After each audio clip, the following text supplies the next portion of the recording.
Well, good morning. I want to welcome each and every one of you here. It's a great crowd of white eyes and bushy tails for a morning event. Just can't let you know how grateful that we are that you would show up. We even have Elvis with us today, and Elvis, we're glad you're in the building. As you know, that we may face a dramatic change in energy and tax policy, and as I go around the district, every day that I'm not at a required function in Washington, I try and spend it back in my district, talking to you, talking to groups. I've seen many of you in the last few weeks, even in different groups that I speak to. And it's amazing that when I speak to groups in the district, say I speak to a group of 50 people, everyone knows what kind of a garden we now have at the White House. It's a vegetable garden. And a lot of people know what's planted in the vegetable garden. Everyone knows the name of the new White House dog. In case somebody doesn't know, his name's Bo. And most people know the breed of the dog. He's a Ted Kennedy dog, a Portuguese water dog. Yeah. And you know, a lot of people can tell me what the First Lady wore on Oprah yesterday or whenever she was on TV. And I'll ask a group of, say, 50 people, how many here can explain cap and trade? No, I won't say that because that's a giveaway. I'll say, how many here know what cap and trade is? And 2 people will raise their hand. And I'll say, would you explain it? And, of course, neither one of them can. And the closest example, sometimes somebody said, well, that's if I use more energy, then I have to get a credit from somebody who uses less. So we won't have global warming. So close but no cigar. So today we're going to begin finding out what this really is about. And I want to thank Matt Dupree and Tim Buckley for helping make that possible for, as they say on Jay Leno's show, for travel and wardrobe accommodations or whatever it is. Thank you all for helping bring us who we're going to see.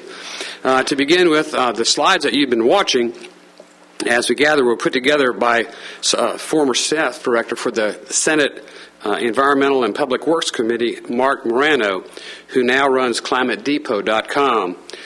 My staff recently attended a briefing where he presented the data, and we thought it was interesting enough to make some of it available to you. So what we're going to do today is ask for your help on a couple things. We're going to ask you, of course, to please listen. We're going to ask you to learn, because you won't find that hard to do here. And there will be a time for you to ask questions. Don't want you to hesitate. Be a bit shy about asking questions. The more you know about this, the more empowered each and every one of you are going to be. We'll have a wonderful speaker, and I'll be introducing him in just a moment or two, but you will enjoy listening to him. And as always, I'm going to ask that you carry this information beyond your immediate family. I mean, I hope you talk about it at dinner. I hope you talk about it with your neighbors. I hope you talk about it with family members who don't live in your neighborhood. I hope you talk about it to everybody that you see and everybody that you run into, because that's what's going to make a difference. You may recall that just a short time ago, there was a move on from the administration to shaft our veterans again.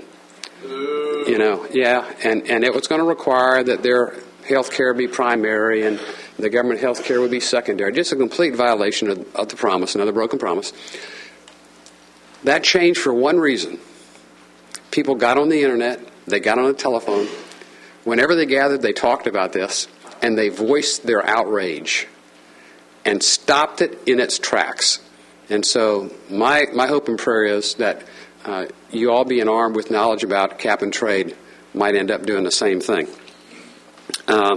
Cap and tax is what some call it. Tuck calls it, what do you call it, crack knee and cap or whatever. But you know, you have to understand. What is it? It's kneecapped and... kneecapped and traded, all right.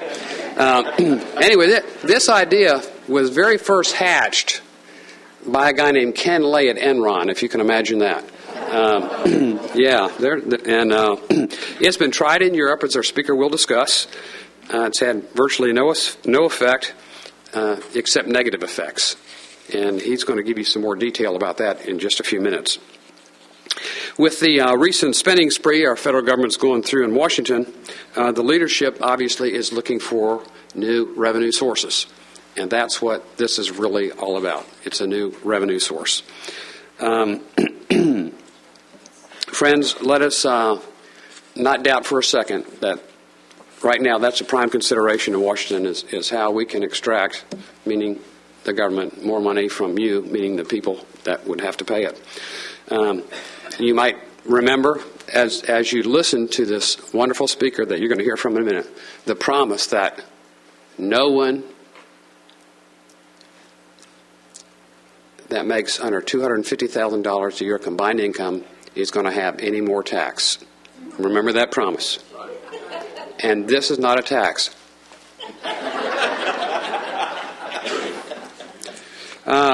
In the House, we're doing all we can to stall this legislation. That's about all we can do at this point until a legion of super well-informed and determined citizens start taking their part in this thing. And so we hope that this will be the first of many other get-togethers, some of them that you will initiate to help spread the word about the truth. So again, listen, learn, and pass on the valuable information you'll get. Write letters to the newspaper and write letters to national newspapers. Just let people know that you're out there and you know what's going on and you don't like it if that's the case. And I expect that will be the case with you. Now, the gentleman I'm going to introduce is named Chris Horner. He is a senior fellow at the Competitive Enterprise Institute in Washington, D.C. Just because you haven't heard about it does not mean that is a very impressive institute, highly regarded, highly respected.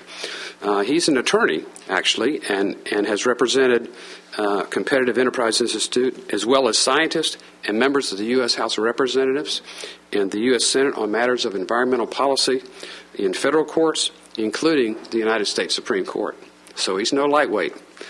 He's written on numerous topics in publications ranging from law reviews to legal and industrial trade publications in print and online, and is the author of 2 best-selling books. You might want to write this down. Red Hot Lies: How Global Warming Alarmists Use Threats, Fraud, Deception to Keep You Misinformed. And The Politically Incorrect Guide to Global Warming and Environmentalism. Mr. Horner has testified, as I said before, the U.S. Senate, as well as numerous European legislative bodies as well. He's also provided legal, policy, and political commentary several hundred times on both television and radio. That's why, if his name was familiar to you, it wasn't an imagination. He's been around the tube quite a bit. He's done so in the United States, Europe, and Australia, and is a frequent contributor in numerous opinion pages, both national and international.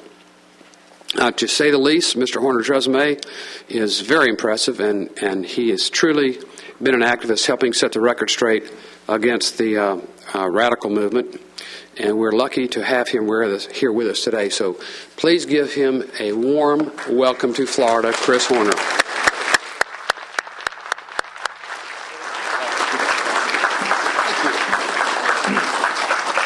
Thank you very much. Thanks for having me. Thanks for coming on a gorgeous day. I'm going to talk about cap and trade so that you do have a better idea of what it is. The Congressman laid it out. It's a tax. I'm going to, because I was given the time, give a 3-4 minutes of context, what this is about, in what environment is this occurring and why. Okay, I come to you from Charlottesville, Virginia, is where I live, after some things the Congressman didn't say, where the Greens were stealing my trash, and George Soros had some of them following me around with a camera for about a year wherever I went. And with babies coming and other issues like that, we moved out to the country. So I live in Charlottesville, Virginia, which is home of Mr. Jefferson. And from my home, you can see the hill on which his slightly less modest digs sit. You go there whenever friends or relatives are in town. You learn, reacquaint yourself with his writings. He actually wrote about not just many things. He was a vintner. He was a horticulturalist. He was a diarist. He was a climatologist. He wrote about global warming quite a lot, believe it or not. He wrote about correspondence from friends on the continent telling him of a warming in Siena province on the continent at a rate of 1 degree per century by Mr. Fahrenheit's thermometer, as he put it. Now, as you'll know, we've experienced 1 degree warming in the past 150 years, also by Mr. Fahrenheit's thermometer. Climate changes. Always has, always will. That's what it does, never hasn't. Mr. Jefferson wrote, "Snows are less frequent and less deep. They do not often lie below the mountains more than 1, 2, or 3 days, and very rarely a week. They're remembered to have been formerly frequent, deep, and of long continuance. The elderly inform me the earth used to be covered with snow about 3 months in every year, and they walked to and from school uphill both ways in it. The rivers, which then seldom failed to freeze over in the course of the winter, scarcely ever do so now. Notes on the State of Virginia, 1781." And it went on and on. It's just like reading the New York Times today, without the panic or the blame. What was the fun in blaming someone for the weather then? Well, we know that during George Bush's presidency, we had the horrors of continued and accelerating warming in computer models only. On the Earth, where most of us live, it cooled. It cooled under the reign of George W. Bush. He left office with the planet, the atmosphere, which is what matters, the atmosphere, cooler than when he entered it. The warming is in playstations that you pay for. You'll see CO2 goes up, temperature goes down. If CO2 drives temperature, which way does CO2 drive temperature? That's that 70s panic, catastrophic man-made global cooling. There was a claimed scientific consensus, which was no more real then than it is now. And you'll see that CO2 was rising while temperatures were falling then, too, and they were just certain. Here's what happens. Temperatures went down, then they went up, then they went down, then they went up, now they go down again. This is the official United States government temperature record. Well, you'll see that it doesn't track with CO2 or energy use or anything else demonized unless you cherry-pick 20 years that ended a decade ago. It's cooling, no climate model accounted for that or allowed for that. There's been no warming in 15 years, no model allows for that. Observations have weighed very heavily on what was a plausible theory but has now been disproved by observations. So this is just the background. I've got plenty of fun slides on the science if you wish, but I want you to remember we're talking about reducing at the margins global constant emissions of something that is the red here. I'm sorry if this is rather small, but all of the gray is greenhouse gases. Now let's just call that the driver of climate. If you forget for a moment that there's a sun, let me ask you a question. Is it warmer at noon or midnight? Okay. Why? The UN doesn't know the answer. The UN claims a, quote, low level of understanding to the sun and its influence on climate. Low level of understanding. Same thing. Is it warmer when it's cloudy or not? They claim a low level of understanding of clouds. We have oceans on the left and on the right whose activity track just about perfectly with temperatures. CO2, as you saw, does not.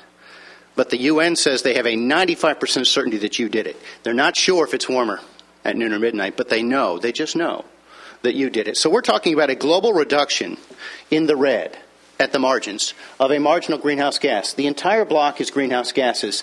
Yellow is CO2. Red is man's CO2. A fraction of a fraction of a fraction. And if you're willing to admit there's a sun, of a fraction. If you admit there are clouds, of a fraction. If you admit there are oceans, of a fraction. So clearly we can control the weather. So you may have heard from this gentleman on the issue as he strutted across the stage rakishly and said the relationship's very complicated, but one stands out among all the others. When there's more CO2 in the atmosphere, the temperature gets warmer. Not true. Why didn't this man, very, very tech savvy, you know the story, why didn't he superimpose these two lines? Why didn't he show us what this data reveals to you, Mr. Gore, that you just said? Here's the UN with the same very famous ice core data. Why didn't they superimpose the lines? I'll do it for you. I just met you. Look at that. He has cause and effect backward, and he knows it. Why does he know it? How can I say that? It's what the literature says. The IPCC has cited not one paper showing that CO2 has driven warming. And in fact, historically, CO2 always goes up after warming.